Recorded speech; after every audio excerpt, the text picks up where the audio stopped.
তুমি দিগন্তে দিগন্তে ছড়িয়ে দিলে পূর্ণিমার আলো। আমি সেই আলোয় দেখেছি আমরা সবাই ফিরছি ঘরে। এই ঘরে ফেরার তাড়না তাকে জীবনের শেষ দিনটি পর্যন্ত তাড়িয়ে বেরিয়েছে, কিন্তু শেষ পর্যন্ত তিনি ঘরে ফিরতে পারেননি। তিনি ফিরেছেন ঘরে, তবে নিথর দেহে। এই স্বনির্বাসিত কবি শহীদ কাদরীকে নিয়ে আজকে আমরা আলোচনা সাজিয়েছি। তার আগে আমরা আজকে মেলার খবরটি বলতে চাই আপনাদেরকে। আজকে মেলার ৬ষ্ঠ দিন। দিন যত গড়াচ্ছে ধীরে ধীরে প্রাণের মেলা আরও পরিচ্ছন্ন হচ্ছে, আরও গুছিয়ে উঠছে। আজ ৬ষ্ঠ দিনে মোট প্রকাশিত হয়েছে নতুন ৮০টি বই। সব মিলিয়ে ৬ দিনে মোট ২৮০টি বই এবারের মেলায় প্রকাশিত হয়েছে। দিন যত গড়াচ্ছে বলছিলাম, মেলা আরও ধীরে ধীরে পরিচ্ছন্ন হচ্ছে এবং সেই সঙ্গে ক্রেতা দর্শনার্থীর সংখ্যা যেমন বাড়ছে, নতুন বই প্রকাশের সংখ্যা যেমন বাড়ছে, সেই সঙ্গে বাড়ছে বই বিক্রির পরিমাণও। এই মেলা প্রাঙ্গণ সবসময়ই আমরা দেখি তরুণদের দখলে থাকে। আজকে যখন মেলা ৩টায় মেলা দ্বার উন্মোচন হয়েছে, তখন খুব একটি মানুষের ভিড় ছিল না, কিন্তু যেহেতু আজকে কর্মদিবস, কাজ শেষে বিকেল ৫টার পর থেকেই মানুষের ভিড় আস্তে আস্তে বাড়তে থাকে। মেলায় বিভিন্ন শ্রেণীর, বিভিন্ন পেশার, বিভিন্ন বয়সের মানুষ আসেন, যদিও তারুণ্যের ভিড় সবসময় বেশি থাকে। এবং আমরা দেখি তারুণ যারা আসেন তারা সকলে হয়তো বই কিনেন না, কিন্তু তাদের পোশাকে এবং তাদের চোখে মুখে একটি সাংস্কৃতিক মহা পার্বণে অংশগ্রহণ করার যেই আনন্দ, সেটি তাদের চোখে মুখে আমরা দেখতে পাই। এবং আমরা আরেকটি বিষয় আমরা বলতে চাই যে আজকে যে আমরা কবিকে নিয়ে আলোচনা করব, শহীদ কাদরী, তিনি 60-এর দশকের অন্যতম কবি শহীদ কাদরী।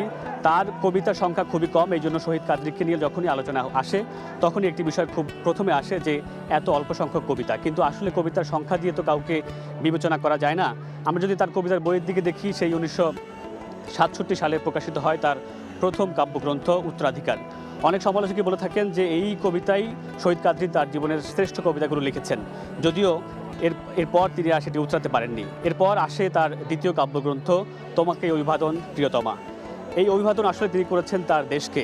এই কবিতার শিরোনাম থেকেই পশ্চিমবঙ্গের গায়ক কবির সুমন একটি গান লিখেছিলেন, তোমাকেই অভিবাদন প্রিয়তমা, ভয় নেই আমি এমন দিন এনে দেব, দেখো সেনাবাহিনী নোঙ্গর নয় শুধু গোলাপের তোড়া হাতে, কুচকাওয়াজ করবে শুধু তোমাকেই প্রিয়তমা। এরপর তার তৃতীয় কাব্যগ্রন্থ আমরা পাই কোথাও কোনো ক্রন্দন নেই। এরপরেই কিন্তু তিনি আসলে নির্বাসিত হয়েছেন, তিনি বিদেশে চলে গেছেন। অনেকেই বলে থাকেন যে স্বাধীনতা পরবর্তী সময়ে দেশের রাজনৈতিক অবস্থায় কবির অভিমান হয়েছিলেন, যে পরিমাণ প্রত্যাশা তিনি করেছিলেন, দেশের রাজনৈতিক অবস্থায় তিনি অসন্তুষ্ট ছিলেন এবং তিনি দেশ ফেরে চলে গেছেন।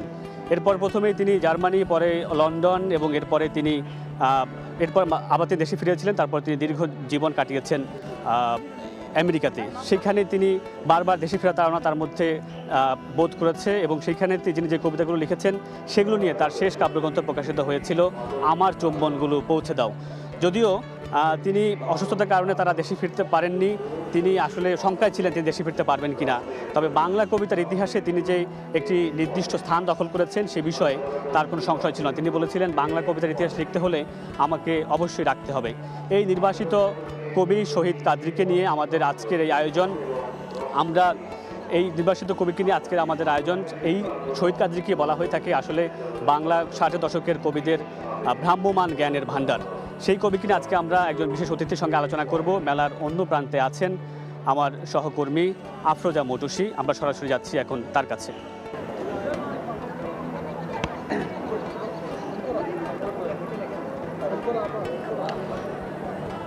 চলছে বইমেলা, আর এই প্রাণের মাস জুড়েই কিন্তু বই উৎসবকে উদযাপন করতে সকলের দলে দলে যোগ করবে এই প্রাণের মেলায়। প্রাণের মেলাটি কেন প্রয়োজন? আসলে আমরা তো বাংলা ভাষায় কথা বলি, ভাষার মাসকে আমরা কেন্দ্র করে কিন্তু এই প্রাণের মেলা উদযাপন করি। প্রাণের মেলায় কি হয়? বইয়ের সাথে পরিচয় হয়, বইকে ভালোবাসা শেখানো হয়, বইয়ের প্রতি সবার যে একটি ভালোবাসা তৈরি হয় সেটি কিন্তু এই মেলা থেকেই শুরু হয়। এখানে কিন্তু শুধু যে বইয়ের প্রতি যাদের ভালোবাসা আছে তারাই আসবে তা তো নয়। লেখকরা আসেন, তারা সারা বছর যে বইটি যত্ন করে লিখেছেন সেই বইটিকে নিয়ে কিন্তু আসেন তার পাঠকদের কাছে পৌঁছে দিতে। তিনি চান তিনি সারা বছর জুড়ে যে কথাটি, যে মনের ভাষাটি, যে মনের ব্যক্ত অব্যক্ত কথাটি তিনি লিখে গেছেন বা লিখছেন লিখেছেন সেই কথাগুলো যেন সবার মাঝে ছড়িয়ে পড়তে পারে, তার মনের অভিব্যক্তিটা যাতে সবার মাঝে ছড়িয়ে পড়তে পারে, সেজন্যই কিন্তু তিনি বই লিখেন এবং সেই তার মনের ভাষাটিকে সবার মাঝে ছড়িয়ে দিতে কিন্তু তার বইটি প্রকাশ করেন এই প্রাণের বইমেলায়। এই বইমেলা জুড়েই আমরা সারা মাস জুড়ে থাকবো। এবারের বইমেলার আয়োজনে কিন্তু আমরা প্রতিদিনই কোনো না কোনো কবিকে নিয়ে কথা বলি। আজও আমরা কবিকে নিয়েই কথা বলবো। আজ কথা বলবো 60-এর দশকের কবি শহীদ কাদরীকে নিয়ে, যার লেখার কথা যদি আমি বলি, লিখেছেন তিনি খুবই কম। তবে ওই যে বলছিলাম কিছুক্ষণ আগে যে একজন কবি লিখেন এবং তার মনের যে ভাষা, তার যে অভিব্যক্তি, সেটি প্রকাশ করেন তার বইয়ের মাধ্যমে এবং তিনি চান পাঠকেরা তার লেখাটি পড়ে যেন তার মনের অবস্থানটি, তিনি যা বোঝাতে চেয়েছেন, তার মনের যে অব্যক্ত কথাগুলো আছে সেগুলো যেন তাদের পাঠকদের কাছে পৌঁছায়। কবি শহীদ কাদরীও কিন্তু তেমনটি চেয়েছিলেন। খুব কম বই লিখে গেছেন, তার লিখে যাওয়া কাব্যগ্রন্থের সংখ্যা কিন্তু মাত্র 4টি এবং এই মাত্র 4টি কাব্যগ্রন্থের মধ্যে কিন্তু তিনি মাত্র 150টি কবিতা লিখেছেন। কিন্তু এই যে 150টি কবিতা তিনি লিখে গেছেন, তিনি মনে করেন এই 150টি কবিতাতেই তিনি তার মনের সম্পূর্ণ ভাব প্রকাশ করতে পেরেছেন। সংখ্যা নয়, তিনি গুরুত্ব দিয়েছিলেন তার লেখনীতে। তিনি বলতেন, তার ভাষা যদি বলতে চাই, তিনি বলতেন একজন কবি তার মনের যে ভাব, যার মনের যে ভাষা, সেগুলো প্রকাশ করতে হলে খুব বেশি লেখার প্রয়োজন হয় না। একজন কবি যখন তার মনের পুরোপুরি ভাব প্রকাশ করে ফেলেন, তারপরে তিনি যা লেখেন তা আসলে তার আগের লেখাগুলোরই পুনরাবৃত্তি। তো এই বিষয়ে আমরা আরও কথা বলবো। আর আমার সাথে এই বিষয়ে কথা বলার জন্য কিন্তু একজন লেখক উপস্থিত আছেন। আমার সাথে এই মুহূর্তে উপস্থিত আছেন, ভাই আপনি একটু আসবেন। আমার সাথে এই মুহূর্তে উপস্থিত আছেন লেখক ভাইয়া, আপনার সাথে আমরা কথা বলবো। চঞ্চল আশরাফ আছেন আমাদের সাথে, আপনার সাথে কথা বলবো। আমরা আজকে আসলে বিষয় নির্ধারণ করেছি 60-এর দশকের লেখক শহীদ কাদরী। আপনার কাছে জানতে চাই, এই যে তিনি এত কম লিখে গেছেন, তার কম লেখার পেছনে তিনি গুরুত্ব দিয়েছেন তার মনের ভাবগুলো যেন পুনরাবৃত্তি না হয়, এই বিষয়টি একজন লেখক হিসেবে আপনি কিভাবে দেখছেন? শহীদ কাদরী কবিতার সংখ্যা খুবই কম, তবে সংখ্যা সাহিত্যে খুব গুরুত্বপূর্ণ নয়, গুরুত্বপূর্ণ হচ্ছে এর মান। এখন সাহিত্যমান কিভাবে সৃষ্টি হচ্ছে বা হয়, সেটা একজন কবি কিন্তু তার পথটা বের করেন। তিনি মাত্র 4টি কবিতা গ্রন্থ লিখেছিলেন, এটা একটা তথ্য মাত্র, কিন্তু বাংলা কবিতায়, বিংশ শতাব্দীর বাংলা কবিতায় তার অবদান প্রাতঃস্মরণীয়। বিশেষত সমকালীন কাব্যভাষাকে এবং তার উপাদানগুলিকে তিনি নিজের মতো করে ব্যবহার করেছিলেন। আর সবচেয়ে বড় কথা, যে রোমান্টিক ভাবাবেগের কবিতা চলছিল বাংলা ভাষায়, বিশেষ করে 60-এর দশকের বেশ কয়েকজন কবি একটা ধারায় পরিণত করেছিলেন ব্যক্তিগত রোমান্টিক যে অনুভূতি, বেদনা কিংবা অপ্রাপ্তি কিংবা শূন্যতা, এই যে রোমান্টিক প্রকাশ, সেই জায়গা থেকে শহীদ কাদরী অনেকখানি স্বতন্ত্র ছিলেন এবং পৃথক একটা কাব্যভাষা তিনি নির্মাণ করে গেছেন এবং সে কারণেই তার এত গুরুত্ব। আচ্ছা, ওনাকে নাগরিক কবি বলা হয় কেন? এই বিষয়টা কিভাবে, মানে এই বিষয়টা যদি একটু ব্যাখ্যা করতে। হ্যাঁ, তাকে নাগরিক কবি বলা হয়, কিন্তু আসলে এই বিশেষণে আমি তাকে সীমাবদ্ধ করতে রাজি নই। নাগরিক কবি, গ্রামীণ কবি, এসব বিশেষণ কবির জন্য খুব একটা সম্মানজনক বলে আমি মনে করি না। এটা তাকে সংকীর্ণ করে দেখা হয়। একজন কবি, তিনি কবিতা লেখেন এবং সেই কবিতা সাহিত্যের অগ্রগমনে কতটুকু বিশিষ্টতা বা গুরুত্ব অর্জন করেছে, সেটাই আমাদের বিবেচ্য বিষয় হওয়া উচিত। তার লেখা প্রথম কবিতাটি কিন্তু অনেক বেশি সাড়া ফেলে। হ্যাঁ, তার লেখা যে প্রথম কবিতা রয়েছে, তোমাকে, অভিবাদন প্রিয়তমা থেকে শুরু করে যে কবিতাগুলো তিনি লিখে গেছেন, সেই কবিতাগুলো আজও অনেকটা প্রাসঙ্গিক। যে অনেক কম লেখনীর মাধ্যমেও তিনি আজও এত প্রাসঙ্গিক রয়ে গেছেন, এইটা মানে এই তার যে লেখার যে ভূমিকাগুলো, সেইটা নিয়ে যদি কিছু বলতেন। দেখুন, একজন কবি শুধু সমকালেই থাকেন না, তিনি সমকালকে গ্রহণ করে তাকে অতিক্রম করেন। এই অতিক্রমণের যে যে ফল, সেটা কিন্তু পরবর্তী প্রজন্মের ভাষায়ও কিন্তু তার একটা স্পন্দন এসে যায়। যে কারণে আমরা দেখেছি যে অনেক পূর্বসূরির কবিতা এখনও আমাদের প্রিয় এবং আমাদের জীবনের, আমাদের অনুভূতির বিভিন্ন প্রান্তের সঙ্গে এগুলো সংযোগ ঘটে যাচ্ছে। শহীদ কাজীর কবিতাও ঠিক সেই রকম, যে জীবনের কথা তিনি কবিতা ব্যক্ত করেছেন, যে বেদনা এবং সংবেদনশীলতার স্পন্দন তার কবিতায় আমরা দেখি, সেটা একটা মানে যাকে বলে ইউনিভার্সাল একটা ব্যাপার তাতে ঘটে যায়। ফলে সেটা আজও আমরা পাঠ করতে প্রণোদনা বোধ করি। যদি আপনার কাছে জানতে চাই, যদিও তিনি অনেক কম কবিতা লিখে গেছেন এবং তিনি মনে করেন যে তার মনের ভাব প্রকাশে ওই কম কবিতাই যথেষ্ট, তারপরেও তার কবিতাগুলোর যে শক্তি রয়েছে সেইটা সম্পর্কে একটু বলবেন। তার কবিতার শক্তি প্রধানত ভাষা, এবং কি ভাষা তিনি নির্মাণ করেছিলেন সেটা একটু আগেই বলা হয়েছে। তবু আবার বলি যে তিনি সমকালীন কবিতার ভাষার যে এককগুলো এবং তার নিজের যে সিলেকশন সেখান থেকে তিনি করেছেন, তার সঙ্গে বাংলা কবিতার ঐতিহ্যপ্রসূত যেসব শব্দরাশি সেখান থেকেও তিনি সিলেকশন ঘটিয়ে এক ধরনের সংমিশ্রণ করেছেন। তাতে একটা নতুন ভাষা তৈরি হয়েছে কবিতার। দ্বিতীয়ত তার কবিতার বিষয় বৈচিত্র্য।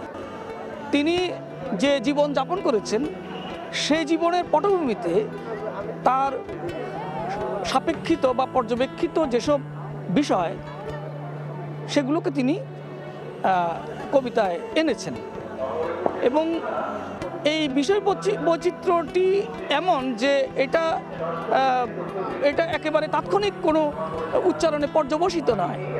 এর মধ্যে তিনি সঞ্চার করেছেন একটা ভাষার একটা অগ্রবর্তী একটি প্রত্যয় বা একটি প্রতিভাস, যা কিনা আজও আমাদেরকে আলোড়িত করে।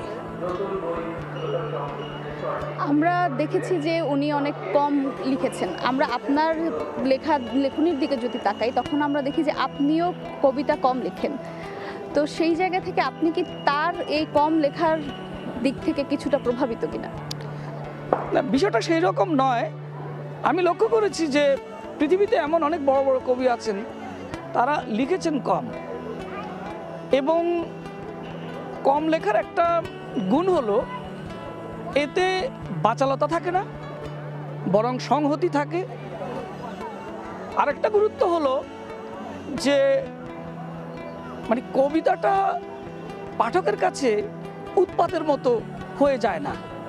ঘন ঘন লিখলে ঘন ঘন উপস্থিতির যে একটা ধারা আমাদের সমাজে চালু হয়েছে, হাজিরা দেওয়ার ধারা, এতে হয় কি যে বিখ্যাত হওয়া যায়, কিন্তু আমার মনে হয় না এ দিয়ে ভালো কবিতা লেখা সম্ভব। পুনরাবৃত্তির একটা ঝুঁকি তাতে রয়েই যায়, এবং তার যে সংবেদনশীলতার যে পরিবর্তনের যে ব্যাপারটি, যে সাধনাটি, তা কিন্তু আর হয়ে ওঠে না। আমরা ফিরবো আপনার কাছে, আমরা আবারও শহীদ কাজীকে নিয়ে কথা বলবো, কিন্তু এই পর্যায়ে নিয়ে নিতে চাচ্ছি ছোট্ট একটি বিরতি। ফিরছি কিছুক্ষণ পর, সঙ্গে।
আবারও স্বাগত প্রাণের বইমেলায়।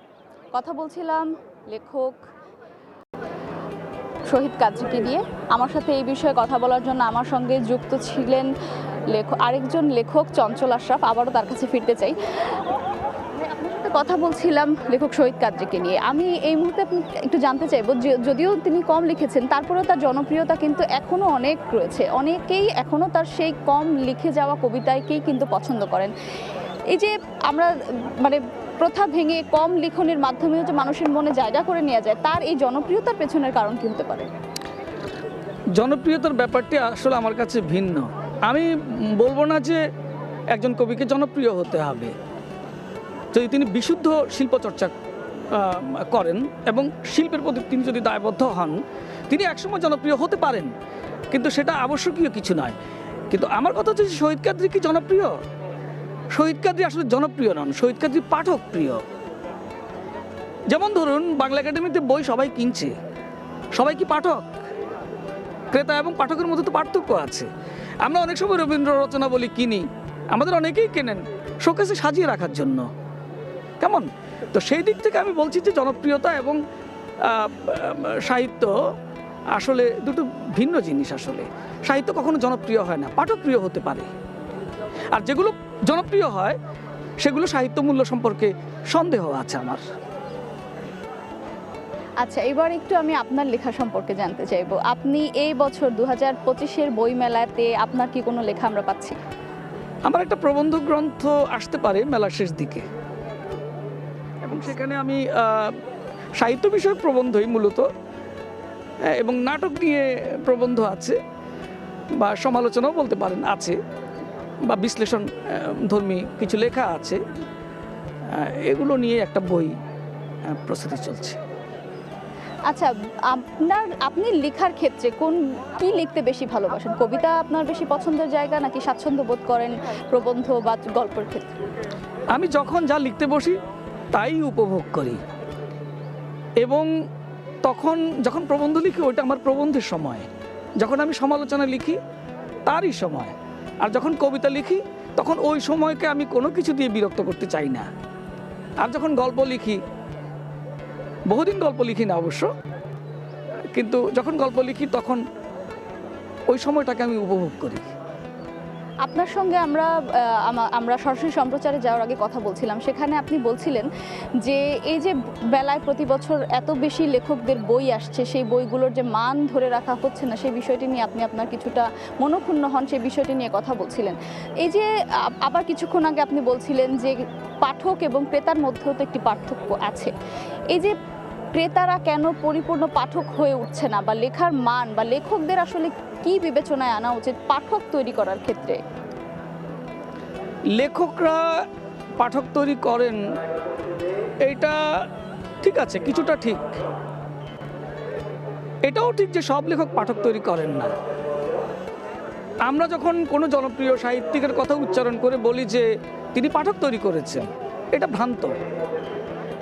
পাঠক তৈরি হয় দীর্ঘকাল ধরে চলা একটা সংস্কৃতির মধ্য থেকে, এবং সেই সংস্কৃতির মধ্য থেকে যখন শিক্ষা এবং জ্ঞানের বিভিন্ন শাখায় তার যে একটা মানসিক উন্নয়ন ঘটে, ওই জায়গা থেকে।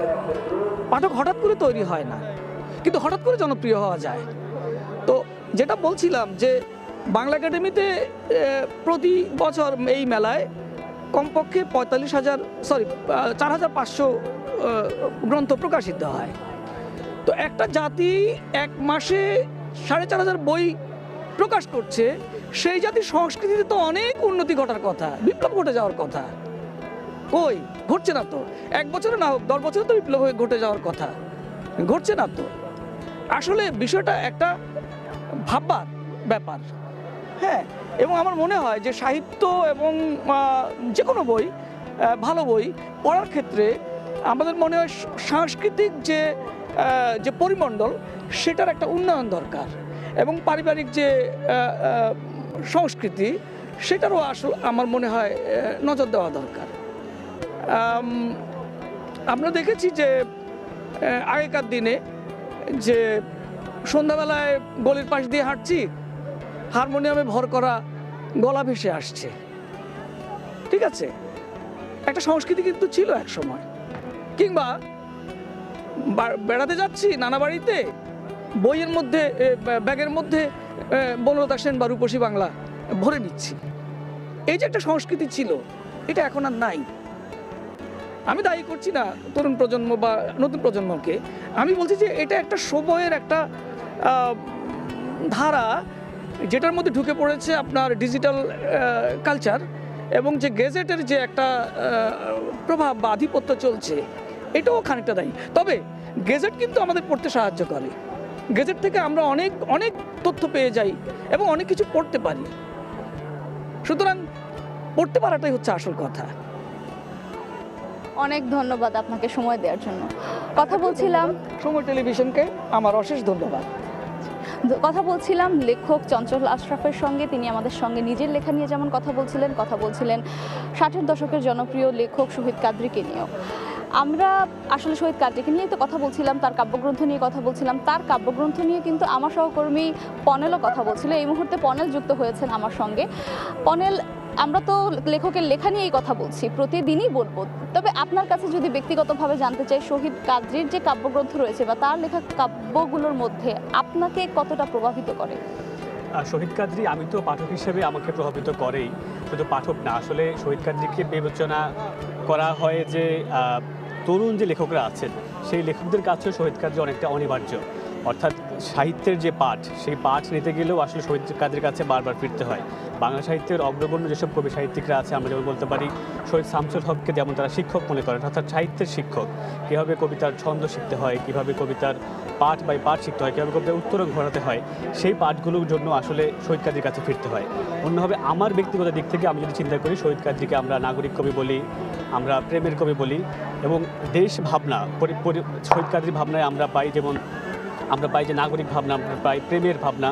তো সেইভাবে আমরা যদি চিন্তা করি, আসলে এই বাংলাদেশকে বুঝতে হলে, বাংলাদেশকে মুখটা, বাংলাদেশের এই সবুজ পলিমাটি আরও স্পষ্ট হতে হলে বারবার আমাদের ঘুরে ফিরে তাকাতে হয় এই শহীদ কাদরী কবিতা থেকে। কারণ তিনি দেশটাকে দেখেছেন সেই 1000 মাইল দূরে থেকে, নির্বাসিত জীবন কাটিয়েছেন, জীবনে অর্ধেকটা সময়। সেজন্য স্বদেশ তার কাছে অতি প্রিয়, তার কবিতার অন্যতম ভাষা আসলে স্বদেশ। সেজন্য আমরা এখানে থেকে যতটা অনুভব করেছি, তিনি দূরে থেকে আরও গভীরভাবে দেশকে অনুভব করেছেন। অবশ্যই পনেল, আমরা আসলে দেশে থেকে যতটা না দেশপ্রেম উপলব্ধি করতে পারি, ততটা কিন্তু দেশের বাইরে গেলে উপলব্ধি করা যায়। তার পাশাপাশি আমরা যখন তাদের লেখা বইগুলো পড়ি, তখনও কিন্তু আমরা অনেকটাই অনুভব করতে পারি যে আমরা আসলে কতটা ভালো আছি, দেশ মাতৃভূমিতে অবস্থান করছি, এই দেশের মাটিতে দাঁড়িয়ে আমরা বাংলায় কথা বলতে পারছি। তো প্রাণের মেলা চলবে, প্রাণের মেলায় কিন্তু বই নিয়ে কথা হবে, লেখক নিয়ে কথা হবে, যাদের অবদান রয়ে গেছে এই বই মেলা ঘিরে, যাদের অবদান রয়েছে বই ঘিরে, এই ভাষার মাসে ভাষার প্রতি যাদের অবদান রয়েছে, তাদেরকে নিয়ে কিন্তু কথা চলতেই থাকবে। তো আজ এখানেই বিদায় নিচ্ছি, দেখা হবে, কথা হবে এই প্রাণের বই মেলায়। পনেল, যেতে যেতে শহীদ কাদরীর 2 লাইন হয়ে যাক। নিশ্চয়ই। তোমাকেই অভিবাদন প্রিয়তমা, ভয় নেই, আমি এমন দিন এনে দেব, দেখো সেনাবাহিনী নোঙ্গর নয় শুধু, গোলাপের তোড়া হাতে কুচকাওয়াজ করবে শুধু, তোমাকেই প্রিয়তমা, ভয় নেই প্রিয়তমা।